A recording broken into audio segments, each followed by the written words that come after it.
Do you pronounce your name as Peter? Yeah, it's as if there's no I in it. Just yeah, Okay, because it's like there's an I and it's like, is it yeah. It's a gut Peter? spelling. Yeah. Okay. So, welcome to Men's Couch, Peter. I'm excited to talk about sexuality and masculinity and friendship and just how those things intertwine. I've been doing more episodes in regard to that for season 6. I kind of starting out, of course, when you're starting out with a podcast, you kind of like you're doing topics that kind of mostly like really impact you. So now I want to like kind of branch out and just do topics that like I feel like people don't usually talk about and things that the church or just people in general are hesitant to really discuss openly. But yeah, so why don't you introduce yourself to the listeners? Yeah, glad to be here. Yeah, my name is Peter Volk, and I do a couple different things. I get to kind of write and speak about vocational singleness and discern between Christian marriage and singleness and kind of LGBT plus topics according to a historic Christian sexual ethic, and have been published in a variety of places. And I also am the executive director of Equip, which is a ministry that has trained over 40,000 Christian leaders over the last 12 years to become places where LGBT plus Christians can belong and thrive according to a historic Christian sexual ethic. And then I'm also a licensed professional counselor and meet kind of an individual counseling with people who are often navigating questions of faith and sexuality. My I guess I'll say my denominational background is that I'm an Anglican. I go to an ACNA church and have been Anglican for most of my life. And yeah, all this work matters to me, and a lot of this has to do with kind of finding belonging in the body of Christ because I'm a Christian, because I'm gay, and because I'm convinced of that historic sexual ethic for myself. So Yeah. at least when I use that phrase, historic Christian sexual ethic, I mean a belief that God's best for every Christian is either vocational singleness or Christian marriage, and those defined in a particular way. So, vocational singleness defined as a calling to lifetime singleness for the sake of kingdom work with undivided attention, and Christian marriage defined as a calling to lifetime marriage between one Christian woman and one Christian man for many purposes, but one of those being an openness to raising children for the sake of the kingdom. So, yeah, I'm convinced that that's God's best for every Christian, including me, even though I experience endearing same sex attraction. And so a lot of my work involves talking about those things, also talking about kind of how I'm walking out vocational singleness in the context of community, and have lived in an intentional Christian community for the past 7 years. And I'm really grateful for the dudes that I get to call my people, and believe a lot in our churches needing to do a better job with providing Yeah. community for people who are in long-term singleness. So Yeah, yeah, you glad. have really good content. Like I'm always like looking forward to like the next post. It's like, okay, what is he gonna post like today? Because I feel like your content really uh, allows people to question their own like deeply held beliefs or assumptions they had about just life Sure. and that, Hmm. like how to show up in the world. So I think that kind of it helps people to open their mind to things. You mentioned that you are a therapist as well, because I also like I'm going to school to be a therapist, Very cool. so I'm excited for that. Yeah. And just like I'm also one of the things I really want to do as a therapist is work with clients that are or just believers that are wrestling with sexuality, because I think a lot of people are, from what and, like at least in my experience, from what I've witnessed with my friends in my community. But they kind of just it's like a hidden thing that they don't really talk about as openly as other battles. Yeah. But yeah, I'm like passionate about that. And for me, it's for me, I don't know, cuz like I don't I feel not weird, but cuz like I'm straight, but I'm also like very interested in helping believers that do wrestle with same-sex attraction or identify as gay, because I noticed the mental health effects of just being in the closet or not having a safe space to even discuss anything. Yeah, yeah, yeah. Yeah. Yeah, glad to know that some of that stuff's been helpful, some of that content you've Yeah. seen. And yeah, I enjoy being a therapist. Like many people who are therapists, I became a therapist because I benefited from therapy, and had some good therapists through my story. So yeah. Yeah. So I had a question and then it left. So I guess I'll okay. So one of the questions that I wanted to ask is what have you witnessed as a therapist being on the other side and helping clients kind of navigate sexuality, whether they're like I guess young adults or believers that have been believers for years and they come to terms with their sexuality. Yeah, so I say an interesting kind of phenomena that's pretty common among clients that reach out to me is that they're reaching out to me because there's two other versions of therapy that they definitely want to avoid. Hmm. They don't believe that kind of pray the gay away is the solution. And so they want to avoid kind of any quasi therapists or pastors who, if they met with them, their solution to it would be, well, you just pray hard enough and God will completely Not pray eliminate the your gay. yeah, pray the gay away. Okay. So they don't want a therapist that is going to offer that as the solution. But also, many of my clients have gone to kind of standard, licensed professional counselors who were either not believers or even believers, and they feel like those therapists push them toward abandoning a historic Christian sexuality. Puts a hand on the See. scale in a way that therapists, licensed professional counselors, actually are not supposed to. Yeah, It they're is not supposed unethical. to do that. We are not supposed Yeah. to impose our beliefs on our clients, and yet that's what often my clients tell me is that their previous therapist is not a believer. Claims to be very kind of welcoming and respecting kind of clients and their values, and yet was constantly pushing the client towards Yeah. the I therapist's values on LGBT plus yeah. topics. I think the issue with that is like therapists, of course, they want to be welcoming and open to clients, but I think they overstep boundaries whenever they take the idea, okay, I'm just going to be welcoming and support my client, but also they have like their own idea of what supporting their client is, and then that Mhm. kind of like pushes them, and then it kind of like pushes their clients away, and it makes their client kind of feel like cornered to Right. make a Yeah. decision. I mean, ultimately psychologically unsafe, and they don't create a Yeah. space where the client can actually discover what they believe and how they want to pursue that. Instead, they just do the same thing that the pray the gay away therapists are doing, just in a different direction, equally destructive.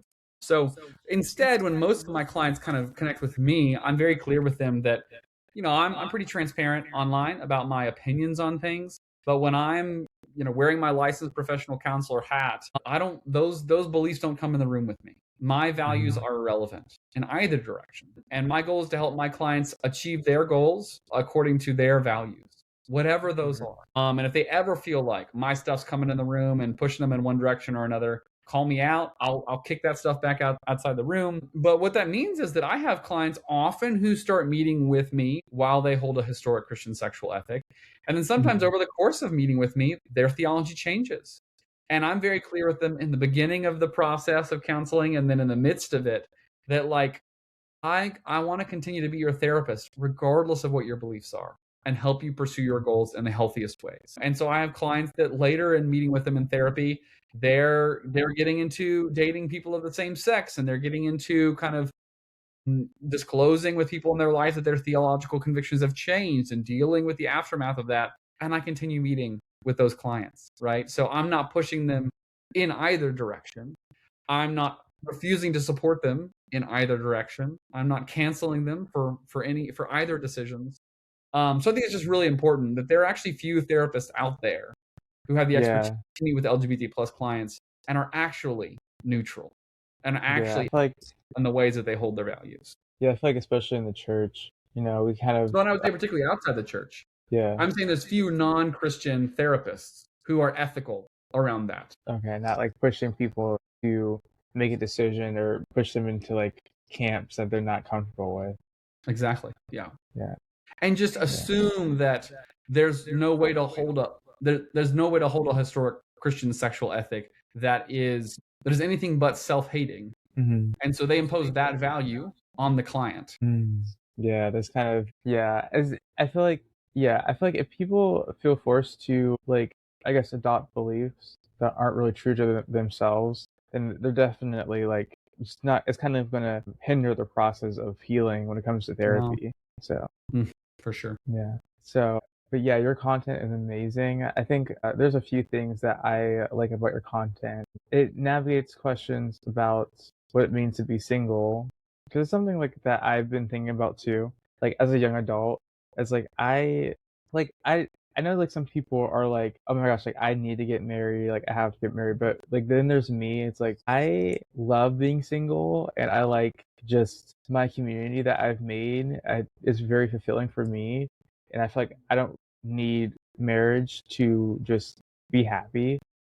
And I feel like I don't know if it's still like a thing, but I think for the longest time, marriage was seen as just the number one relationship that everyone is should have when they're to be an adult, and I don't think that's true. Right.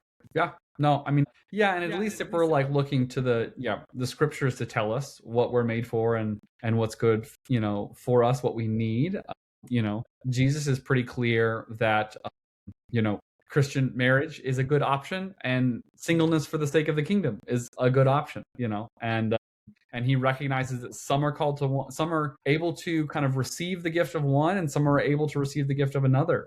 And then Paul reiterates the same thing in 1 Corinthians 7, that like not everyone is offered, people are only offered one gift, and God knows which gift would be best for us. And some are called to one, some are called to another. And yeah, in the beginning in creation, Adam and Eve, in addition to being friends and co-workers and co-rulers, they were also spouses. But we know that Jesus teaches that in the new heavens and new earth, in the kind of physical New Jerusalem where we'll all be, there will be no marriage or sex or romance or procreation anymore. We'll all be celibate. And so it's meaningful if kind of all of our destiny is eventually kind of a celibate life. That's one of the purposes of kind of people in the church called to celibacy today, is to preview that. Yeah. Hopefully preview that in a way that gives us hope. But unfortunately, because the churches have done such a poor job of supporting singleness, sometimes, it might be kind of a depressing preview, right? It might make us worried. Yeah. It's not supposed to be. Morning. So It's not supposed to be depressing. It feels like that there's little options for fulfilling relationships in community. But I don't know. I don't know. Like for me, so personally, my friends are very like important to me. They're kind of like family a little bit.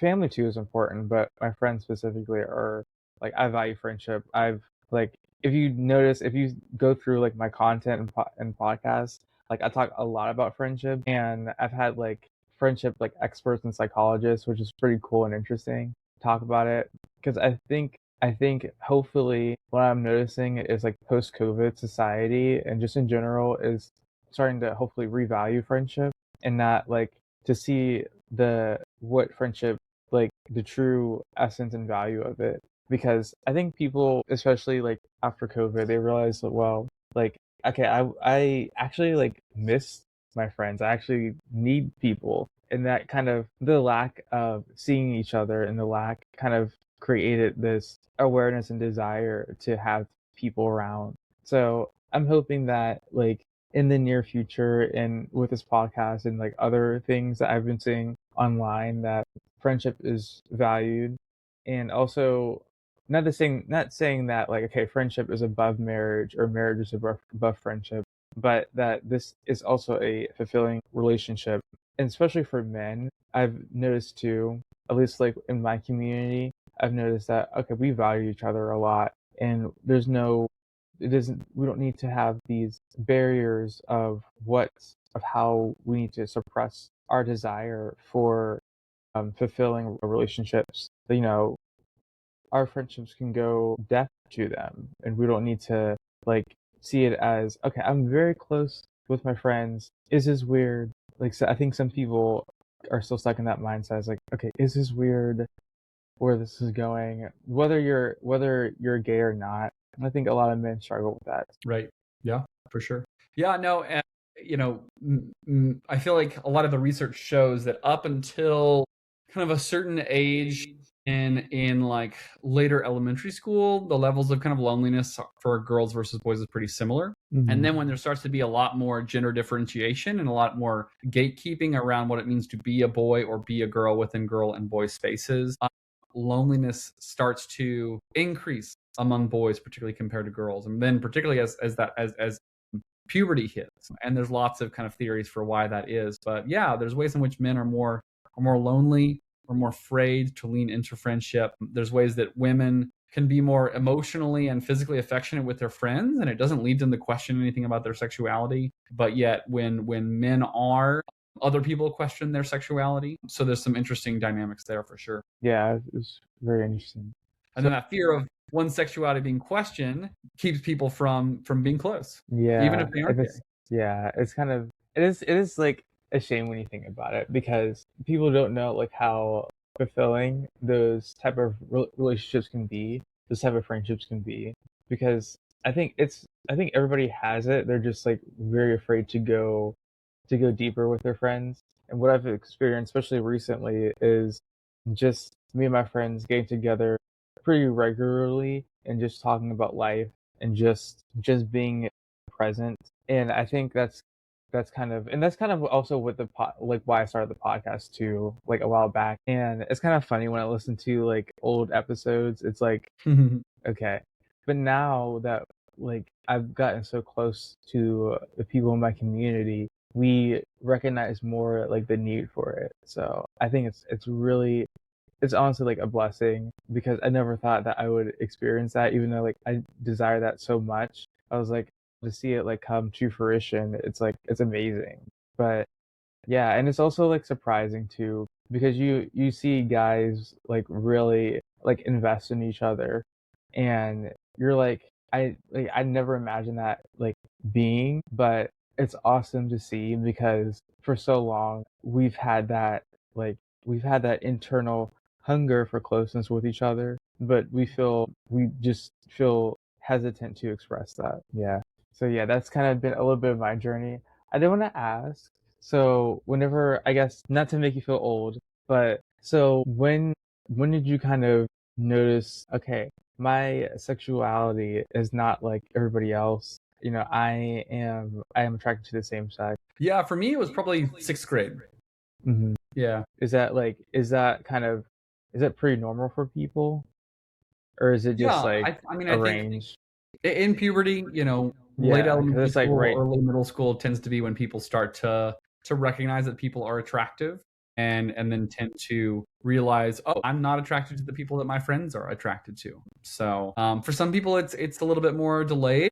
I mean, female sexuality works differently than male sexuality. Male sexuality is more primarily driven by the physical and visual, whereas female sexuality is more of a mix between that and the kind of emotional and relational. And so there's ways in which women who experience same-sex attraction, it can be less clear to them until later because like the physical visual cues are less obvious or prominent. But yeah, generally for guys, it becomes pretty obvious in middle school. So another thing you talked about in on your content is like closet trauma, Mm-hmm. or, like being in the closet. So did you experience that? Yeah, I mean, definitely, the only things I heard, all the things that I heard before realizing that I was gay, all the things that I heard from, people around me, adults around me, church spaces, Christian spaces, was pretty kind of scary and discouraging. And so I definitely did not share that I was gay when I realized that I was gay, and Yeah. I kept that to myself for about 5 years, which is kind of the average. And that was the average, back when I was growing up in the early 2000s. But even recent research showed that, teens are still waiting an average of 5 years to tell a parent or pastor that they are the queer in some way, that they're LGBT plus in some way. And so that statistic is kind of holding. And, I think we can guess like why people hesitate to share. Yeah. But there's a real cost to hesitating to share because it leads to a sense of loneliness and disconnection from your friends because they don't really know the full you, and so you don't feel connected to them as deeply, and you're afraid that if they knew the full you, they would reject you. It often leads to a lot of shame. People who hesitate, particularly if they come from a religious background, and if they think that not only is there maybe something a little bit off about the fact that I experience same-sex attraction, but actually it's my fault that I Yeah. am forsaken and unredeemable because this is part of my story. That can lead to a lot of shame. It can lead to a lot of kind of wanting to hide from God. It can lead a lot to sadness that, gosh, maybe I'll be alone for the rest of my life. And for that sadness to turn into depression. And also can lead to a lot of kind of adopting unhealthy coping mechanisms to try to medicate those painful feelings that we're having. I don't want to feel that loneliness. I don't want to feel that fear of people finding out and treating me differently. I don't want to feel that sadness that I may be alone for the rest of my life. I don't want to feel that depression. And so I go to food or alcohol or porn or video games to numb those feelings. So, if anyone spends 5 years doing that, Yeah, because you're like hiding like a huge part, a huge chunk of yourself. yeah, it adds up, And Yeah. so just if when someone comes out 5 years later, it does not make those 5 years of essentially trauma. That In some is ways, I see how self-inflicted that trauma, is traumatic. but ultimately, it's because of one's environment. That five Yeah. years of trauma doesn't just magically go away. Yeah. It's still with us. It's still in our bodies, and it will linger. Even with kind of consistent and kind of focused work in therapy, it takes multiple years to undo those wounds of the closet. And for most, it lingers for the rest of our life. And so it's a real cost, a real burden that queer people are carrying. And still today, you'd think that, oh, well, it's 2026. Teens don't hesitate to come out. They still do. Yeah, because At least it's just, statistically. I think people think that we might assume, especially like straight men, we might like assume that, okay, like, it's just easy. Why aren't you? Because I've had this like idea in my head of like, well, why didn't you, tell me? Why weren't you vulnerable enough to tell me? But that like, in what you've mentioned with like closet trauma, it's real, and that you can't, like for me, I needed to stop personalizing someone's hesitancy to be like honest and open with me, because that is something that they're wrestling with, and they have agency to disclose. Even though, like, I can have good intentions and say like, well, I value vulnerability, I value like, people opening up, but that has to be on their comfort level and based on how they feel ready to disclose. Yeah, and there's generational trends related to that as well, right? I mean, older Gen Alpha and younger Gen Z, particularly among males, is more conservative culturally than older Gen Z and younger millennials. And so there's a I sense of noticed like, that. I'm like surprised, but I noticed that. yeah. And so in some ways, like, particularly among guys who are queer in some way, you have more peers who may treat you poorly once you come out than was the case 10 years ago. Yeah, yeah, I noticed that. It's not getting Um, easier. It's getting yeah, harder. it's not easier. That's what like I don't know. That's what I've been like hearing about certain things, but that's a podcast for a different day. Right. Yeah. But yeah, so you're going through. So you said you didn't come out till you were like in high school, or Correct. Yeah. Yeah. And even then, it was like the first time I told my parents was in high school. The first time I came out broadly to friends was in college, and then like came out on the internet a couple years after college. But yeah. okay. So it was like developmentally. When did you say? So you said you were like you were more like ready to come out in high school, and it just kind of like gradual over time. Mm-hmm. Mm-hmm. Yeah. So Yeah. what I did didn't really tell a large number of people until college. so what did like coming out mean to you specifically? Because I know like it's different for like everyone. Mm-hmm. I mean, the biggest reason it was twofold. One, I had, for the first, like, I did not have close guy friends in middle school or high school, which is typical of a lot of dudes who are gay, experience same-sex attraction, particularly if we're in the closet. We are afraid of being friends with other guys because we're afraid of getting too close to them, catching feelings, being obvious and outing ourselves accidentally. It was just so much easier. It's so much less complicated to be friends with girls. Actually, I no okay. I want to put a pin on that because I do want to talk about something that is related to that in the episode. But yeah, Yeah. go ahead. No, it is an interesting phenomena. So, Yeah. but college was the first time that I actually had close Christian guy friends. Mhm. And so I wanted to tell them about my sexuality because I wanted to know, the whole fully known and fully loved thing. Ultimately, no matter how good of friends they were to me, I knew there was a part of my story they didn't know. And I knew that until I told them, I could always doubt, well, they may not really be my friends if they knew everything about me. Yeah. So I can't really fully let this love in until I know it's safe, until I know that they know everything and they still love me. So that was the reason for coming out. I think another big reason was just I was tired of my secret having this power that other people could use to hurt, Yeah. that other people could out me, and that had power over me. And so in some ways it was like, I want to come out so that that secret has no power anymore. I just want to throw it out in the middle of the room. I want everybody to know so that no one can ever kind of use my secret against me, or I can never be hurt by someone else disclosing before I do, or in a way different than I would. Yeah. So yeah. Yeah, because it's for me as like I'm a very like highly empathic, like highly intuitive person. So I have a lot of friends that like they didn't like come out, or it was like they kind of hinted at that, but they also like, I guess because they're not like mature, they would like kind of like withdraw and like distance when we would become more close. And then part of me knew that they were hiding something. And for me it was difficult because I wanted more like intimacy and just more closeness, and they like were kind of pulling away. And I was like, well, why are you pulling away? What did I do?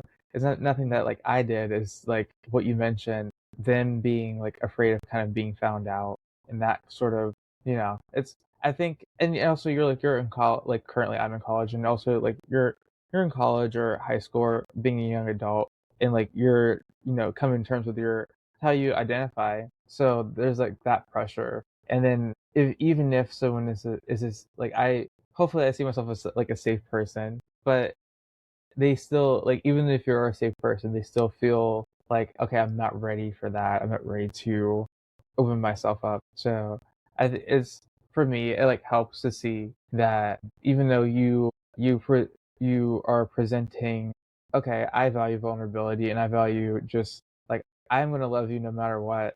I guess like to some people that might be a little bit scary, and a little bit something that it kind of goes against our identity, like of having shame. Because if you have like a shame-based identity, like for so long, or like have closet trauma, then it just kind of like goes against that and how you feel about yourself. And then you feel like, well, I like this, how you're loving me doesn't align with how I feel. So, and what I've experienced is a lot of people like just going like the other direction and withdrawing, and it makes sense. It makes more sense now that I understand it more, and it helps me to have like compassion for myself and like other people. That makes sense. Yeah. And so would it your desire to kind of, I guess, be an expert at this like in therapy, or just be a therapist for clients that are dealing with this? Where does your desire come from? Or is it just like your own struggle? Yeah. I mean, a big part of my story was coming out in college, and particularly like sharing my story, my testimony in a Christian fraternity that I was a part of. And one, a lot of the straight guys in that fraternity responded really well, loved me well, got coffee with me in the kind of weeks and months after I shared my story, and was really cared for well by them. But then over those months, also slowly, there was a good chunk of guys, out of a fraternity of 100 guys, about 15 guys in our fraternity, who shared with me that they had the same story and convictions that I did. The same, they were gay, and they are also trying to walk out celibacy. And so it was a group of us kind of that started doing life together in college. And one thing I realized was that all of us, well, two things I realized actually. One was that all of us were afraid that if we followed Jesus's wisdom, we would be alone for the rest of our life. And then the second is that none of us had parents or pastors who knew what to do with us. Yeah. And so I was, my plan was to go to medical school. I had taken the MCAT, applied to medical school, gotten in. But it just became really obvious by the end of my senior year that like what God wanted me to do was to be a part of some kind of ministry work, equipping parents and pastors to walk alongside people like me. And people like my friends that I loved in my Christian fraternity, because I'd seen some of them because of the lack of support they had, kind of fall away from the faith, and I didn't want that for me, and I Yeah. didn't want it for them, and I wanted the church to do better. And so I believed that I needed some kind of professional training to kind of do that ministry work well. And so I sought out kind of getting a master's in clinical mental health counseling. Again, not because I believe Pray the Gay Away is in any way the solution, but because I felt like the way therapists approach anyone is, how are you hurting? And what do you really need? And how can we help you Yeah. get? Like And so safety. that's the posture I wanted to bring into full-time ministry. But yeah, I felt called to be a part of some kind of ministry that was equipping parents and pastors to better minister to queer people according to a biblical sexual ethic. And then, I mean, this was back in 2014. There was only one organization that existed, and it was a regional organization based out of Boston. I was in Nashville, so I Yeah, was like, well, yeah, I guess I need to start something. And so I started Equip yeah, in 2014 with that mission, and kind of it's been a roller coaster ever since. But gosh, worth it every year. yeah. So that's really cool. And like you notice that there's a need in your community, and then you like started. 'Cause I feel like a lot of like the church. I think that like the need is, well, I don't know how to like sit with someone whenever they are disclosing to me or like coming out. I feel like a lot of that is, or just sit with them without like saying, okay, just pray about it. Like I think what people really want is just people to just listen and sit with them and help them like process and navigate those feelings. Now Mm, some people might want like, okay, like a scripture, but I think a lot of people are just looking for someone to just be present with them while they're navigating like very messy things that they are going through. And but I'm interested in kind of like how like you, because you like in being celibate and choosing celibacy, but also like how you develop like your like community, or like in just the value of friendship that it has for your life. And I can't believe we're at 36. It doesn't feel like we're at 36 minutes, but like time flies. it's been good. I'm like, oh my gosh. Yeah.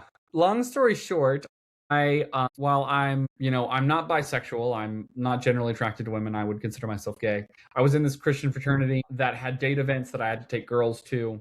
I was pretty out in college, so these girls knew that I was gay. I would take them on these date events. Like they knew I was not trying to make anything happen. I wasn't trying to fake anything either. But a couple times we enjoyed it, hanging out, and I said like, hey, I'm not trying to fake anything here, but this was fun. Do you want to keep on hanging out? And I ended up dating three of those women, and I fell in love with two of those women, and almost got engaged to one of those women, and we broke up for reasons unrelated to my sexuality. But I knew that Christian marriage could work for me. But I also knew that the kind of singleness for the sake of the kingdom that the scriptures talked about was an option for me as well.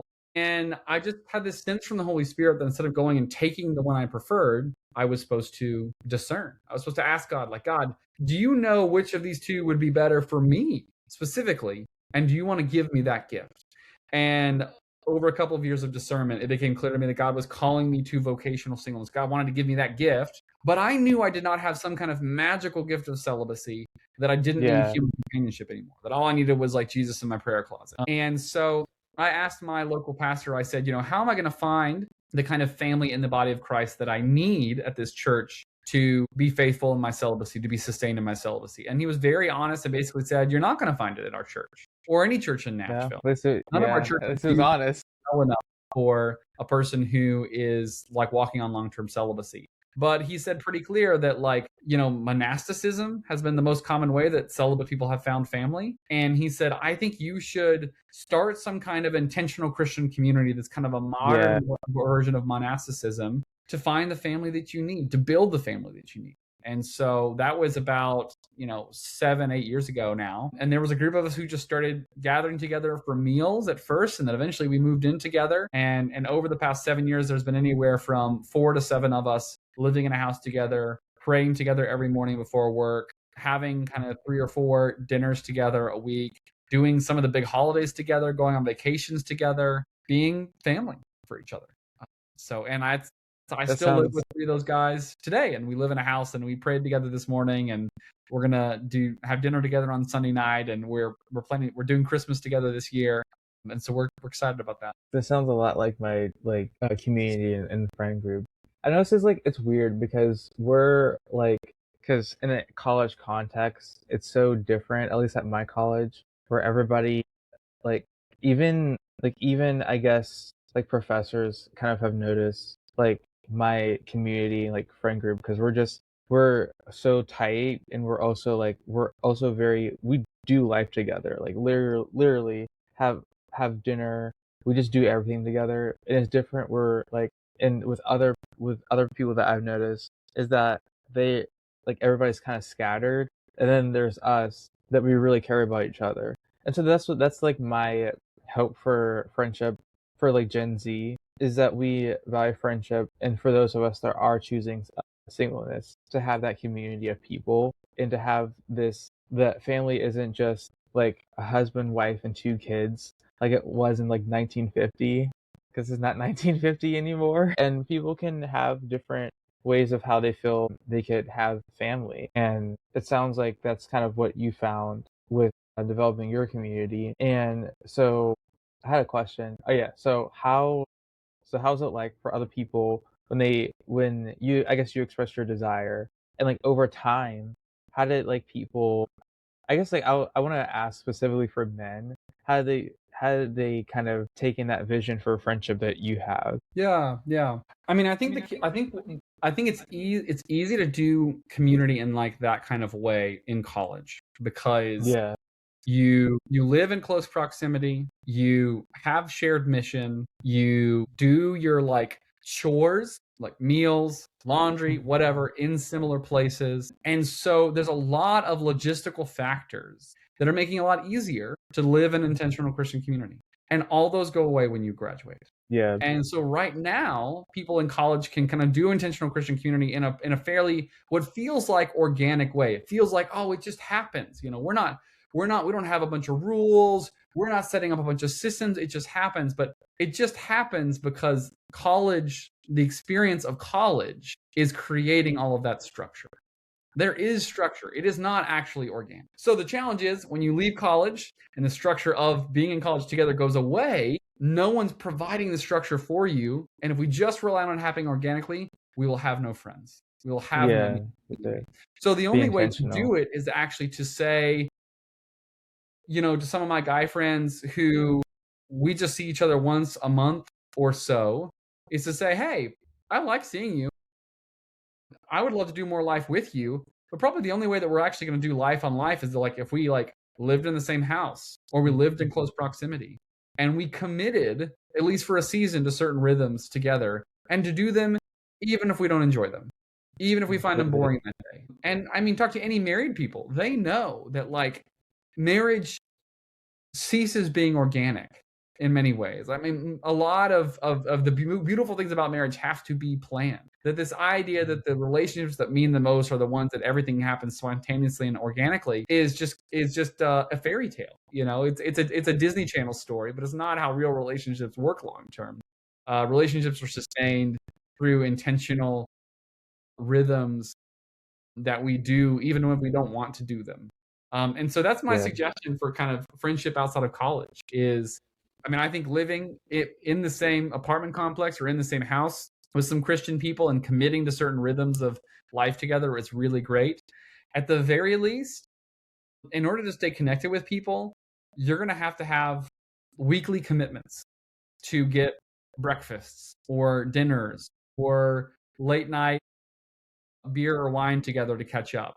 Because otherwise, it's not going to happen. Otherwise, you can go a month or two without seeing each other if you just wait for both of you to The spontaneously want. right time. No. The right. Whereas I'll tell you, like I have 5 friends in my life that I have weekly hangout, essentially appointments with them in my calendar, Yeah. and we've been And doing that that, for years. yeah, that's a thing with at least my friends, is that like even though like yeah it's a college context, we're very like intentional, like all like we're very even now, like because the season is like summer and we're like not in school, we still like I've also like been surprised at myself because I'm not like, I'm introverted, I'm not like a social butterfly, so like I'm like surprised at myself, even with this season, uh, the fact that we've been very like adamant about hanging out with each other and building our community and friendships. I'm like kind of surprised, and I like joke. It's like I can't get away from these people, like because I thought like I could get away from these people like out of college, but no, I think it's a different style than what I'm used to, because there is like the aspect of, okay, the default of college in the context is just you guys are all have the same similar routines and similar like structures and proximity. Proximity is another thing about friendship, but but no, like we do like, and I guess another thing too that helps is that Pittsburgh is, I don't know if you've been in Pittsburgh, but it's like it's a small city. Well, it feels like they call it a small town with a city feel. So Mm, like you see a lot of the same people, and you're in sort of like the same spaces as people. So yeah, that helps as well. yeah. So, but yeah, we've been like a lot intentional this season, and also like you also have to be with like my international friends. I'm very intentional because you can't see them, so you have to FaceTime them, and like even like as an introvert, and your like default is to like just go a while without talking. Sometimes you have to step outside of that and just put in the action before the desire comes in. So, but yeah, Yeah, makes sense. but yeah, that's really cool. It's and then another thing I liked is that your post on masculinity Hmm. because I just got a new book. I don't know where to put it. It's called Men of Virtue, and I don't know if you've heard of it. Mm-mm. I recommend getting that book. It talks about masculinity, but like seeing it in a biblical lens and Yeah, yeah, how like there's talks about like the cultural crisis of masculinity and how like men are kind of lost in their identity. But then it talks about this book grounds masculinity in the fruits of the spirit. And I find that like very cool. It's really cool because it's yeah. a different way of seeing it instead of something to like people need to achieve. And I liked your post on that too, because I think like men feel that masculinity is something like to achieve. Like once I achieve this, then I'll be man enough. So Right. Yeah. No, I mean, in many ways, most of what we consider to be masculinity is culturally constructed. I yeah, think at most, what the scriptures offer us is that men and women are biologically different, and particularly in the context of a marriage, they will end up having some different roles because of that, just kind of what they're physically capable of doing and kind of what that and how that impacts things. But beyond that, all the scriptures just say is that there should be distinction and difference in some ways between the genders, and we shouldn't mislead people about what our biological sex is. Otherwise, I mean, we look at so many different cultures where Christianity exists today and has existed throughout time. There are so many contradicting profiles of in between those different cultures of what it meant to be a biblical man or a biblical woman in that space in that time. Which doesn't mean that they got it wrong. It means that actually there's very little that's universal. yeah, Now, are yeah, there some cultural authorities, like Christian cultural authorities somewhere in the church in the West that are kind of forming, shaping, naming, prescribing what it looks like in our particular time and place for men and women to be different? We can have a whole long conversation about like that, who we would trust to do that work. But I think the important thing is that it's whenever we talk arrogantly as if we as Western Christians have discovered the universal biblical masculinity, we're already off the trail. And I don't know. I think it's interesting. I talked to a lot of my gay friends, actually gay male friends, about this, and I think that's a common experience that a lot of us gay male had was gayness and femininity for a man were so linked when we were teenagers. And so there was many of us became obsessed with being masculine enough because it was a way to hide our sexuality. Our any signs of femininity would betray that we are gay. Therefore, we're obsessive about masculinity. And eventually, a lot of us just realize this is a bogus rat race. It's all bullcrap.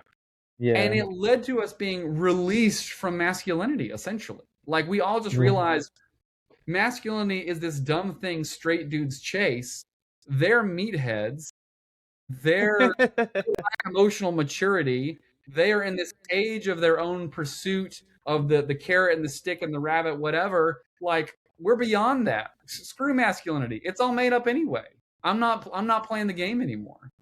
And it was so freeing for many of my friends. yeah. It's funny that you mentioned that because I'm straight and I'm very like feminine and I just also don't care because I and also like my roommate is too. We're both straight and both like effeminate, like musicals. Like I'm in the musicals, which okay. We don't need to. When I mean like by like feminine, I mean like things that are stereotypically that people view as stereotypically female.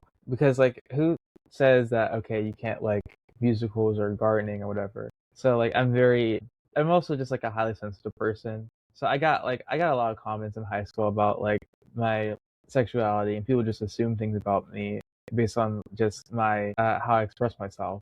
Which, okay, I see that, but also you need to like think outside the box here. Like not everyone's like the same. So, but yeah, that's interesting because like I feel like we're people choose what masculinity means for us when we're like young, but that's not like if it doesn't fit like who we are authentically, we tend to hide parts of ourselves that we feel it doesn't align with like the larger cultural standard or context of what masculinity is, and then that definitely impacts men, straight men as well. I see that like maybe I don't know if a lot more that people straight men that aren't comfortable with their masculinity.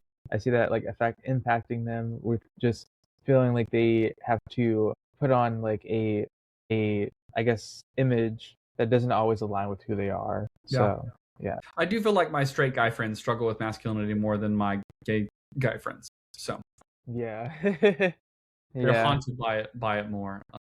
Yeah, and I don't mean to suggest that like gender doesn't matter, that male and Yeah. female don't exist, right? But I think interesting because sometimes that's whenever I say basically there's like not much to universal masculinity and it's all culturally created and yada yada yada. People assume that now all of a sudden I'm pushing some kind of complete elimination of gender and biological sex theory. I'm Yeah, not. I just think that's in not many what ways this is.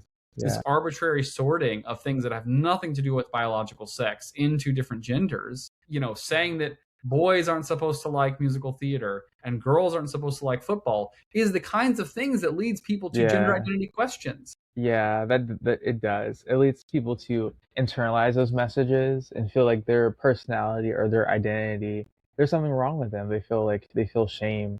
And, for a while that was kind of me like middle school and high school, but then I'm like more so now like I don't care. Right. I Yeah. don't care.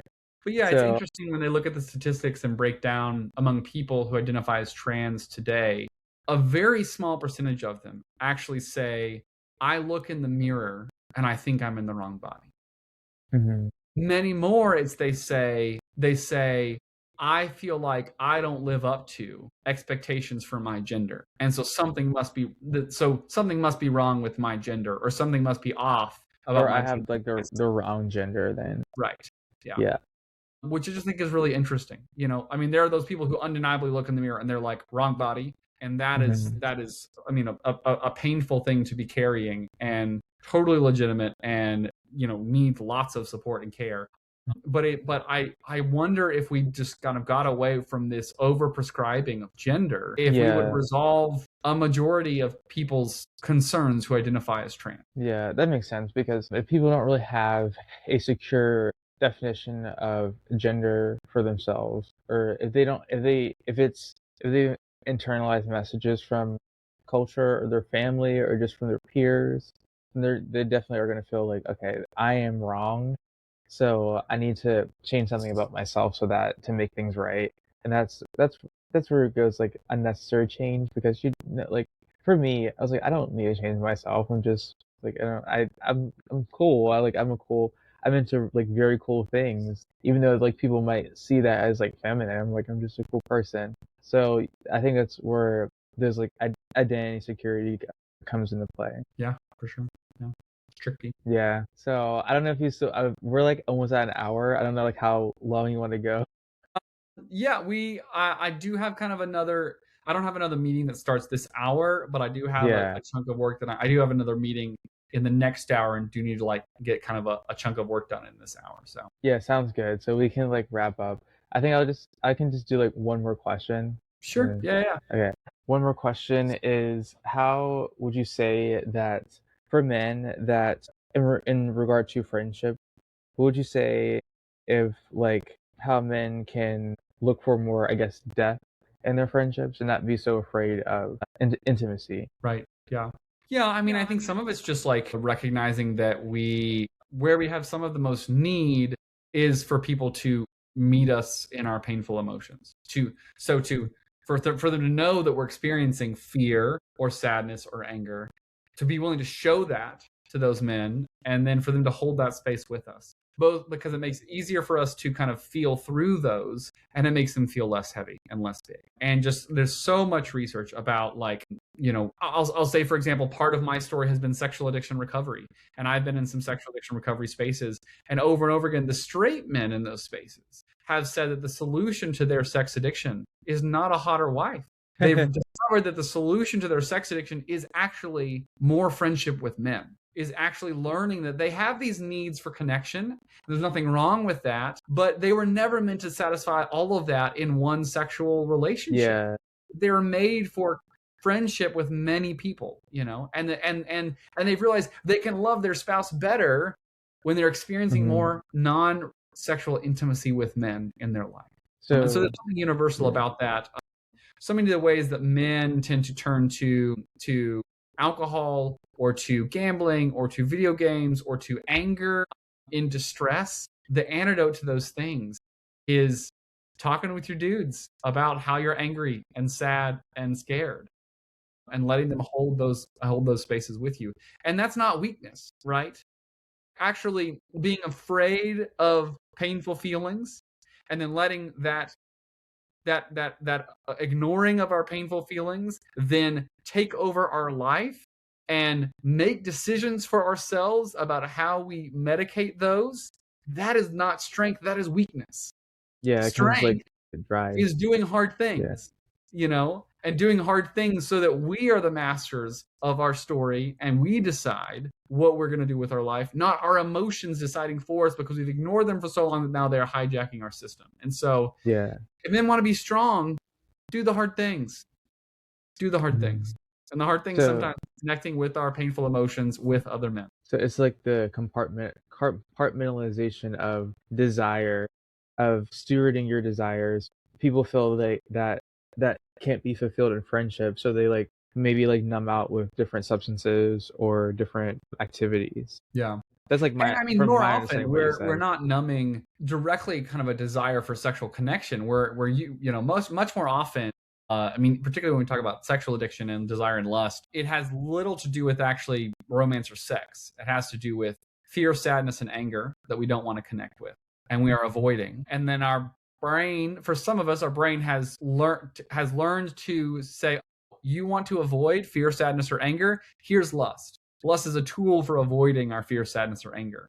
But lust is actually the problem. Lust is just the wrong solution that our broken bodies and minds are offering us. Yeah, I think that's something that a lot of Christian men can hold, is because at least in some of the spaces that I see, we're so focused on lust and pornography, but we're not really focused on what we feel is scarce. We're trying to feel like a need, and this scarcity mindset that people have of fulfilling desires. And I think that's something that at least we need to focus on more, so that we are kind of getting to the heart of our behaviors that we aren't really necessarily proud of. That makes a lot of sense. Yeah, so I feel like we have a lot more to talk about, so I would like to have you back on. Sure, if you would like to be on, and you can meet the rest of the gang. So, but yeah, it was a pleasure having you on, and I am gonna just I've been listening to the podcasts that you've done with other people, and it's been very interesting and eye opening. So I'm excited to thank you learn for the more. opportunity. I really enjoyed the conversation as well. Yeah. So thank you. It's been Men's Couch, everyone. Listeners, please remember to subscribe to YouTube and Instagram for more, and also listen to us on Spotify.